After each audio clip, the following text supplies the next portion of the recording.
Bulletin में सबसे पहले आपको मौसम के बारे में बताएं तो कराची में 7 और 8 अगस्त को पहले से ज्यादा बारिशें बरस सकती हैं। कराची समेत ज़ेरी सिंध में अर्बन फ्लडिंग का खदशा हो सकता है।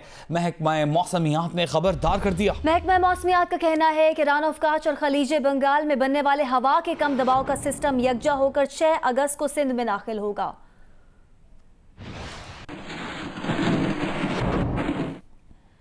Chairman NDMA lieutenant general Mohammad Afzal ने कहा है कि कराची में कल से नालों की बड़े पैमाने पर सफाई का काम शुरू कर दिया जाएगा। कराची की मकामी कोर को पाक फौज की तरफ से हुक्म मिल गया है। ये कोर कमांडर की क़यादत में काम करेगी। कराची के नदी नालों पर तजावुज़ात बहुत ज्यादा हैं। सीवरेज का निज़ाम भी दुरुस्त नहीं। मसाइल के मुस्तकिल हल के लिए स्टेक होल्डर्स को साथ बिठाने की जरूरत है। और अब बात लाहौर की, जहां आज सुबह हुई तूफानी बारिश। 2 घंटे की बारिश के बाद कचरा, गंदगी, आलाइशें पानी में बहती दिखाई दी। गंदगी और पानी जमा होने से शहरियों को दूसरे रोज कुर्बानी में मुश्किलात का सामना करना पड़ा। फारूकगंज अंडरपास तालाब बन गया। वजीर आला पंजाब नशेबी इलाकों में बारिश का पानी खड़ा होने पर वासा पर बरहम हो गए। वासा हुकाम का कहना है कि शहर में पानी की निकासी का काम मुकम्मल कर लिया गया है।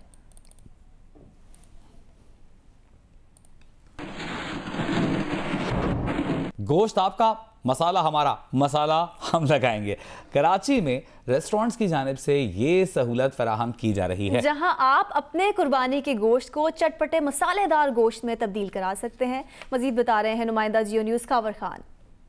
की बड़ी तादाद जो है इस वक्त बंस रोड पर मौजूद है। आप मेरा कप में देख सकते हैं कि बड़ी तादाद में जो है लोग यहाँ पर मौजूद हैं। ये सिर्फ और सिर्फ अपना गोश्त लेने आए हैं। ये आपको चटपटे कबाब, सीख कबाब, टिक्का, इसके साथ साथ मटन की रानें जो हैं वो आपको रोस्ट करके देंगे ताकि लजीज खाना आप अपने प्यारों के साथ एंजॉय कर सकें। क्वालिटी अच्छी होती है इनके, तो इसलिए इस वजह से इनसे बनवाते हैं। शाम के बाद से बंस रोड की मुख्तलिफ शॉप्स पर जो है ये सिलसिला जारी है, जहाँ पे लोग जो है अपनी कुर्बानी का गोश्त यहाँ पर लेकर आ रहे हैं और मज़ेदार उसको पकवान के साथ तैयार करके जो है दिया जा रहा है ताकि वो इस ईद को भरपूर तरीके से एंजॉय कर सकें। जी, मुल्क के मुख्तलिफ शहरों में ईद के दूसरे रोज़ शहरियों ने किस अंदाज से खुशियाँ मनाई, जानते हैं इस रिपोर्ट में।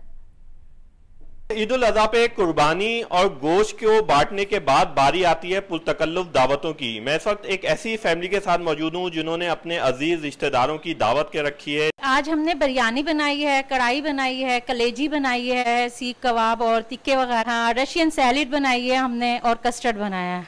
ईद के मौका पर कुर्बानी के जानवरों के गोश्त से बच्चे और बड़े बकरों और दुम्बों की रान बाजार से रोस्ट करवा कर भी शौक से खाते हैं। ईद उल अज़हा के मौका पर शहरियों की जानिब से न सिर्फ अहले खाना बल्कि अपने दोस्त अहबाब की दावतों के लिए राने रोस्ट करवाने का सिलसिला जारी है। लॉकडाउन और गर्मी की सताई हुई शहरियों ने ईद का मजा दुबाला करने के लिए टोलियों की शक्ल में दरियाए स्वात का रुख कर लिया, जहाँ शहरी हसीन मनाजिर के साथ साथ लजीज पकवानों का मजा ले रहे हैं। कोयटा के मुख्तलिफ इलाकों में लगे मेले ठेलों पर सिर्फ लड़कों ने ही इंजॉय नहीं किया बल्कि ईद के रंग बिरंगी कपड़े पहने इन मेले ठेलों में आने वाले चेहरों पर खुशी आया थी। गोलगप्पे और चटपटे चाट खाकर मेले ठेलों का खूब लुत्फ उठाया।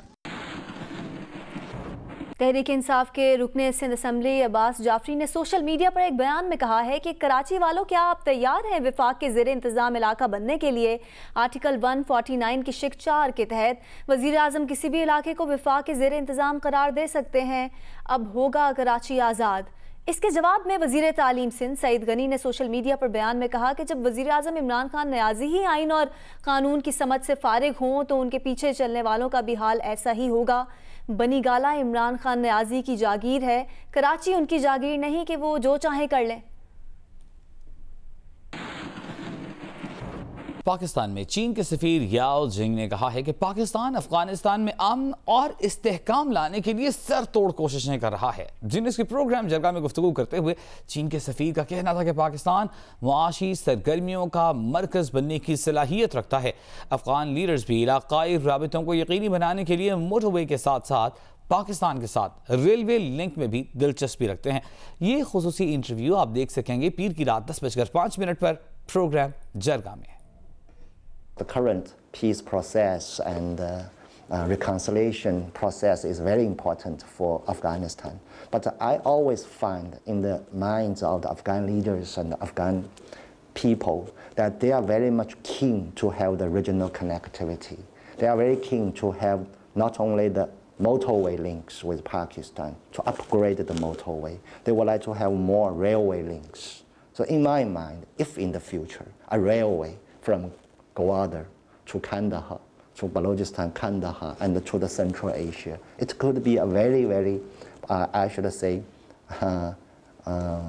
beneficial route of trade or transportation for the region, for Afghanistan. आलमी इदारा सेहत ने खबरदार किया है कि कोरोना के असरात कई दहाइयों तक महसूस किए जाएंगे। सरबराह आलमी इदारा सेहत टेड्रोस एडहानोम का कहना है कि जो मुल्क ये समझ रहे थे कि वबा का बदतरीन दौर गुजर गया, क्या वो अब दोबारा से वबा की लपेट में आ रहे हैं। जंग ग्रुप और जियो के editor in chief Mir Shakilur Rahman की गिरफ्तारी के खिलाफ ईद के दूसरे रोज भी मुल्क के मुख्तलिफ शहरों में एहतजाज का सिलसिला जारी रहा। लाहौर में डेविस रोड पर लगाए गए एहतजाजी कैंप में सीनियर सहाफियों ने शिरकत की। मुजाहिरीन ने आजादी सहाफत और मीर शकीलुर रहमान के हक में नारेबाजी की और उनकी फौरी रिहाई का मुतालबा किया। पेशावर में एहतजाजी मुजाहरा जंग, द न्यूज और जियो के दफातर के सामने किया गया। मुजाहिरीन ने मीर शकीलुर रहमान की रिहाई के हक में नारेबाजी की। मुजाहिरीन का कहना था कि मीर शकीलुर रहमान की रिहाई तक एहतजाज का सिलसिला जारी रखा जाएगा। क्वेटा में एहतजाज जंग बिल्डिंग के बाहर किया गया। मुजाहरे में जियो टीवी के कारकुनों ने शिरकत की। कारकुनों ने मीर शकीलुर रहमान की फौरी रिहाई का मुतालबा किया। सक्खर में प्रेस क्लब में एहतजाज किया गया। एहतजाज में सूबाई वजीर इत्तलात नासिर हुसैन शाह ने पार्टी कारकुनान समेत खुसूसी शिरकत की। एहतजाज में PFUJ के मरकजी नायब सदर लाला असद समेत सहाफी बरादरी भी मौजूद थी। वजीर इत्तलात नासिर हुसैन शाह ने कहा कि मीर शकीलुर रहमान को बगैर कानूनी तकाजों के बिला जवाज गिरफ्तार किया गया है। उन्होंने कहा, हमें उम्मीद है अदालत से इंसाफ मिलेगा। मीर शकीलुर रहमान साहब की गिरफ्तारी की शदीद मजम्मत करते हैं। मीर साहब को बगैर किसी कानूनी तकाजा पूरे किए बगैर उनको गिरफ्तार किया गया, एक ऐसे केस में जिसमें उनकी गिरफ्तारी नहीं बनती थी। भावलपुर में प्रेस क्लब में सहाफियों की जानिब से एहतजाजी धरना और अलामती भूख हड़ताली कैंप जारी रहा। सीनियर सहाफी अमीन अब्बासी, राशिद हाशमी, अमीन बासित, आसिफ कबीर, अमजद महमूद, सैयद अदनान अली, सैयद मजीद हाशमी, सकलैन शाह और दीगर सहाफी शरीक हुए। शुरका ने मीर शकीलुर रहमान की फौरी रिहाई का मुतालबा किया। नवाब शाह में सिविल सोसाइटी ने क्लॉथ मार्केट के सामने एहतजाज किया। सिविल सोसाइटी के रहनुमा सफर अली अवान ने मीर शकीलुर रहमान की गिरफ्तारी की मजम्मत की। वफाकी दारुल हुकूमत इस्लामाबाद में नौजवानों और फैमिलीज ने ईद के दूसरे रोज बारबेक्यू से लुत्फानंदोज होने के लिए शाहराहों के साथ वाक़ई ग्रीन बेल्ट्स का रुख किया। उधर पेशावर में भी ईद उल अज़हा के दूसरे रोज कई घरों में बारबेक्यू पार्टियों का सिलसिला जारी है।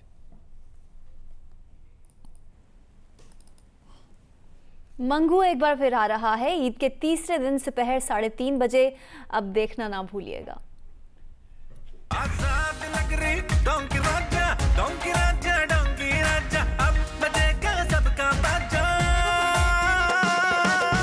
अगर ईद की मसरूफियत में आपने डोंकी किंग को ईद के पहले दिन मिस कर दिया तो कोई बात नहीं, मंगू वंस मोर आ रहा है ईद के तीसरे दिन दोपहर 3:30 बजे।